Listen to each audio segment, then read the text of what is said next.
भाई यार तुम्ही प्रचार करताय ठीक आहे, इलेक्शन चालू आहे, प्रचार करायला कोणाला बंदी नाही, पण यार असं नका करू ना यार. सगळे आता लोक एवढ्या मेहनतीने घर बांधतात आणि काय काय जण तर लाईफमध्ये एकदाच बांधतात बाबा. सगळ्यांनाच नाही जमत, आमच्यासारखे गरीब पण असं. तर त्यांच्या घरावर असं तुम्ही असे कागद लावून चिपकून जाता, ते कधी निघत पण नाही परत, तर त्याची जबाबदारी घेणार कोण? तुम्हाला काय रे, तुम्ही लावून जाता, त्यानंतर काढताना ते निघत नाही. तुम्ही निवडून आल्यावर त्याच्याकडे बघणार पण नाही.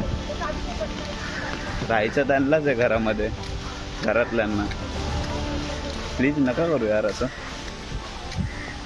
तुमच्या घरी येऊन तुमच्या घरावर असं स्टिकर लावला कोणीतरी तर चालेल का तुम्हाला? बघा जरा, ध्यानात घ्या, हा मोठा प्रश्न आहे हा. प्रचार करा, प्रचार करायला कोण नाही बोलत आहे तुम्हाला, पण बघा कुठे स्टिकर लावायचा, काय चिपकवायचे म्हणून कुठे पण चिपकवायचे. तुमच्या तोंडावर चिपकून जावा ना, फिरा कुठे पण. तुमच्याकडे पैसा आहे, सगळ्यांकडे नसतो रे. सगळेच आपल्या घराच्या बाहेर वॉचमन ठेवू नाही शकत. थांबवायला तिथे उभं राहायला लागेल त्यांना. तिथे उभं राहिले तर कमवणार काय ते लोक?